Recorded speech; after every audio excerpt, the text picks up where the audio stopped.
పాలకొల్లు నుండి ప్రగతి గారు రాస్తూ ఉన్నారు. హారతి ఇచ్చేటప్పుడు గంట ఎందుకు కొడతారు? దేవుడికి పూజ చేసేటటువంటి సందర్భంలో మనం గంట వాయించేవి 3 సందర్భాలు ఉన్నాయి. ఒకటి ప్రారంభంలో ఆగమానాంతు దేవానాం దేవతలు రావడానికి, తర్వాత గమనాతు రక్షసాం వీళ్ళు రాక్షసులందరూ వెళ్ళిపోవడానికి ఘంటారావం కురియాత్ అని చెప్పి ఘంటానాదం చేస్తున్నాము అని చెప్పి గంట వాయించి ప్రారంభం చేయడం ఉంది. ఇంకా కొన్ని సంప్రదాయాల్లో పెద్ద పెద్ద పూజలు అవి చేసేటటువంటి చోట ముందు గంటకు కూడా పూజ చేస్తారు.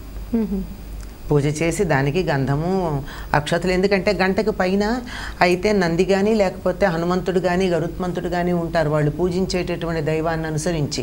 అందుకని వాళ్ళని కూడా ఆవాహన చేసుకుని వారికి కూడా పూజ చేసి గంధము కుంకుమ పెట్టి ఓ పువ్వు పెట్టి వీలైతే ఒక పండు ఇంత బెల్లం ముక్క నివేదన చేసే పద్ధతి కూడా ఉంది.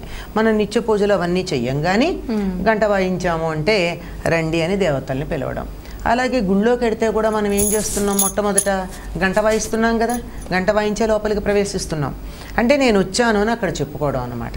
అయిన తర్వాత మరి ఎప్పుడు వాయిస్తారు? నివేదన చేసేటప్పుడు వాయిస్తారు. దీనికి సంబంధించి ఒక చిన్న చమత్కారమైన కథ కూడా చెప్తూ ఉంటారండి. మొత్తం అందరినీ మౌనంగా ఉండమని చెప్పి కృష్ణుడు గబగబా వెన్న దొంగిలించి స్నేహితులందరికీ పెట్టాట. ఉట్టెక్కాడు, తీశాడు, పెట్టాడు. ఈయన నోట్లో వేసుకుంటున్నట్ట గణగణగణ గంటలు మోగాయి, ఈయన మొలకున్న గంటలు. ఈ లోపల గోపికలందరూ వచ్చారు, పట్టుకున్నారు, హంగామా చేశారు. అంటే అప్పుడు గంటలు అడిగాయట. ఈయన అడిగేట గంటల్ని, అదేమిటి మౌనంగా ఉండమని అన్నాను కదా, ఎందుకు మోగారు అంటే, మాకు అలవాటు కదా నివేదన చేసేటప్పుడు మోగడం, అందుకని నీకు నివేదన చేసేటప్పటికల్లా మోగామన్నట్ట.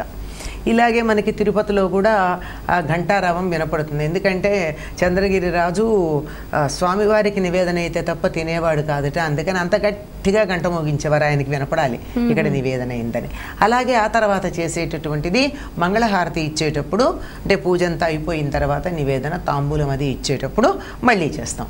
అంటే చేసినటువంటి దానివల్ల వచ్చిన ఫలితం ఏదైతే ఉందో, పూజ చేసినందువల్ల వచ్చే ఫలితం, ఈ ఫలితం అంతా మళ్ళీ ఎటు వెళ్ళిపోకుండా, ఏ రాక్షసులు కూడా గ్రహించకుండా, ఇంకోళ్ళ దగ్గరికి చేరుకోకుండా వెళ్ళేది. పైగా హారతి ఇచ్చేటటువంటి ఉద్దేశం ఏమిటంటే, మనం ఇంతసేపు పూజ చేస్తే స్వామి అలసిపోడా, కూర్చోబెట్టి ఒకళ్ళని అందరూ పొగుడుతూ ఉన్నారనుకోండి, కాసేపటికి అనిపించదు, అబ్బా నేను కాసేపు ఇలా కూర్చుంటాను, ఎంతసేపు ఇలా కూర్చుంటాను, వీళ్ళు పొగుడుతూ ఉన్నారే అనేటటువంటి చిన్న అలసట వస్తుంది. అందరి దృష్టి తన మీదే కేంద్రీకరించబడితే ఆ అలసట తీరడానికి ఇస్తూ ఉంటారు గనక, ఆ సమయంలో ఉండేటటువంటి ఏదైనా దుష్టశక్తులు గనక ఉన్నట్టయితే హారతితో పాటుగా ఈ గంట వాయిస్తే ఈ ఘంటానాదానికి కూడా అవన్నీ పోయి సేద తీరడం జరుగుతుంది అని చెప్పి ఘంటానాదం చాలా చక్కనైనటువంటి మంచి సానుకూల ప్రతిస్పందనలు కలిగిస్తుంది. గంటకు ఉండేటటువంటి లక్షణం అది. ఇది ఒక మన ధర్మంలోనే అనుకుంటామేమో, ప్రపంచంలో ఉన్న అన్ని ధర్మాలలోనూ దేవుణ్ణి పూజించే సందర్భాలన్నింటిలోనూ కూడా గంటలు కొట్టే పద్ధతి ఉందమ్మా. అది ఇక్కడ హారతి దగ్గర కూడా ఆయనకున్న అలసట పోవడానికి ఘంటానాదం చేయడం మనకు కనపడుతూ ఉంటుంది.